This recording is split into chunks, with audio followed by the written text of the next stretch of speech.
I'm here because I was thinking, man, I haven't uploaded a vlog in a little bit, and then I realized, wait, it's my channel, I can do what I want. What I need to upload doesn't need to be anything. It doesn't need to be a vlog.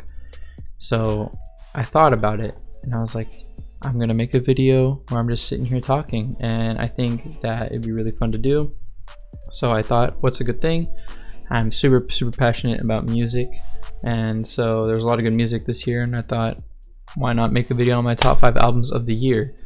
So I'm going to go through those. I got a couple honorable mentions as well, but before I get into it, I do love talking about music a lot. So if you have any opinions on anything, if I ended up putting you on, or if you're like, nah, you should have peeped this from this year, let me know in the comments below, because I just like talking about music. Okay. Alright, at number 5, we've got Brat, and the Brat, but it's completely different, but also still Brat. I think that's what it's called. I have it written here. But I'm counting them as one thing because they are the same album, but you know, the other one is also completely different, but it's still Brat. So I'm counting them in the same spot because the track list on both is the same. It was really a cultural moment. I admittedly did not really understand it very much, but I was there for it. The music was super girl bossy and fun, and I went back and listened to it front to back a few times this year. And usually I only do that when I listen to an album from the first time, and then I'll save the songs I like and I'll put them in playlists accordingly if I have a playlist that fits that kind of mood or vibe. It already kind of feels like I'm cheating by including both of them, but they are an extension of the original project, and I do appreciate how everyone in the remix cut was very similar, but also very different to the original song. It wasn't just an added verse on the same beat. It was really cool seeing that. My favorites in the original were Apple and 365, which are, I think, pretty basic favorites, but you know, can you really blame me? And on the remix cut, my favorites were Rewind featuring Bladee and Sympathy is a Knife featuring Ariana Grande. At number 4, I have Indistinctness or Fukashi by utumiyqcom, and she's a little known singer from Hokkaido, Japan. And before I even listened to her, I had seen her around online a lot, and she just really caught my eye with the really unique and creative spelling for her stage name. I ended up seeing her at a show in Japan last year, and that just butterfly affected into me translating a song for the lyric video, the title track, Indistinctness, to English for people to understand. And so that is part of the reason why it's in my top 5, but I also do think it's a very solid project. The instrumentals on here are very boisterous and regal at the same time. It's very weird. They're so grandiose that the song just sounds really important. The only song that I wouldn't say really sounds regal is the track Another, but it just bangs all the way through. She has a really unique sound that she's been refining for a while now. The only feature on the album is from Angelique X May, who is someone else I started to look into a little more this year. Her vocals are also super unique, but in a different way from Utsumiya. And they've collabed before, but I think this is their best work together for sure. They did their thing, and their thing worked very well. My favorite tracks from this album are Indistinctness and Special Score. At number 3, we have Good to Bad by Serial Experiments. And a friend introduced me to Serial Experiments in September-ish of this year, and literally all he did was send me a Spotify link and say, bro, I think you'd like this song. And that song pretty much instantly got vetted onto my pretty small playlist of songs I consider 10 out of 10 perfect songs. Serial Experiments is a guy who really creates his own genres. They're generally very pop rap / glow / drain adjacent, if you were to compare it to something that exists already. He's always got Vocaloids singing on it, so he's a Vocaloid producer, Voca P, whatever you want to call it. The songwriting is always super fun, or really just hard hitting out of nowhere. And I don't know, Vocaloid producers just have a knack for making the Vocaloids just say some really hard hitting thing, and you're just what? even though like the track Comfortable is like the most serious one lyrically, it just sounds like you just turned fun into like a liquid and you just like spritzed it in like a drink and you just like chugged it and you're just like, oh my god, this is so fun. But the songwriting is very serious on that song. Good to Bad is the only project that he dropped this year, but I did go back and listen to him a ton, like his older stuff this year, and just the most fun way to find new songs through him is just scroll through anything in his discography, and if it speaks to you for some reason, whether it be the cover art, the title, just click on it and let it just like autoplay and shuffle and just find more stuff through him, and just do that a couple times until you find a few things you really like, because like you can't not find something that you will like from him, like I guarantee it.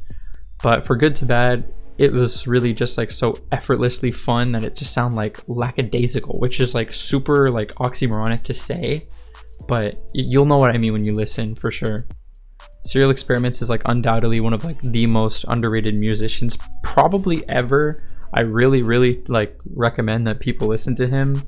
Like, you will find something that speaks to you 1000%. I know I've said it and I'm gonna keep saying it. I'm probably gonna keep saying it forever, but please do it. My favorite tracks from this album are either Comfortable or Daisy.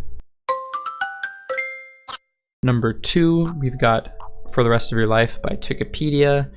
Twikipedia has literally never released anything under any of her aliases that I've ever disliked, and I'm extremely confident that that will literally never, ever change.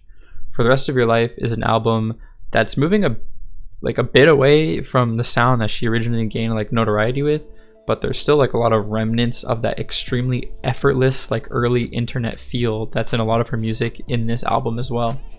It's like a really sought after aesthetic, I think. Like a lot of people really want to have like the Y2K, early internet, Fruitiger Arrow vibe, but it's when you try and go for that, I feel like it's really hard to seem like you're trying too hard, and it just seems really corny. And like, while I am a fan of like how that looks and feels and sounds, when people try too hard, it's just like, why am I giving you my time, you know? It's almost like, you know, what is this? But that's never ever going to be the case for Wikipedia, because she just knows what she's doing when it comes to this. She always just feels like super holistic, genuine to like who she is, and like it really shines through in the lyrics that she sings about on this. Like, she sings about like the struggles of like being herself, and like how like that like affects like relations with other people and change, and it's just really raw, good, just beautiful sounding album. Her songwriting, especially like in general, has always really struck like a chord with me, whether it's like the references she makes to like games or just other things. The word choice she uses has always been really cool to see, and just I think really creative, especially because she is ESL. She learned English from Mario and Luigi, Bowser's Inside Story. That is true. She said it in an interview like a couple years ago. And like the feelings that she conveys as well, like I find that she's really good at conveying similar feelings that I've had sometimes before, but have had like trouble articulating for others. She's really creative.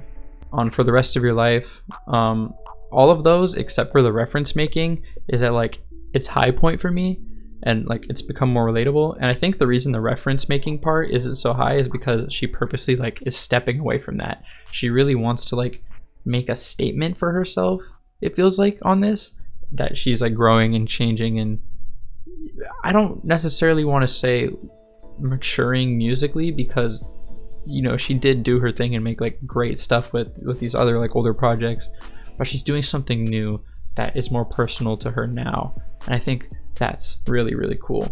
My favorite track off the album is undeniably the song Anyone But You, and to me it feels like it's the real closing track of the album, but it's track 12 out of 13, and the 13th track, Final Feliz, is the actual one, and that just, to me, feels like a happy little epilogue to the album. Before I get to number 1, I want to do a quick little lightning round of honorable mentions. First, we have 666666 by Miraie. My girl Miraie dropped a 6-song EP on 6/6 this year. It was pretty varied, but he can't drop a body of work that I like end up not liking. My favorite song is Blue Pelagic, I think is how you say it. Pelagic? Blue Pelagic? I gotta Google this. Pelagic. Pelagic. Okay, pelagic. The part where he goes like, hey, winter came crashing out of nowhere. Like, that part just sounds like so screamable. And like, I would love to see that in concert one day. But that dude like only does concerts in Asia. So someone either book him in America and I don't care. I will be flying to see that. Or run me up so I can go to Asia for one of his concerts. I'm trying to go back to Japan at some point again anyway. So let's make it happen. Next up in the HM list, we have Self-Assertive by AssToro. AssToro is a Japanese artist who, like, his presence is like really enigmatic to me because like he randomly followed me on Instagram a few months ago, but like also he's very like adjacent to a lot of other like underground Japanese artists. But like I could describe their style a lot more easier than I could describe his.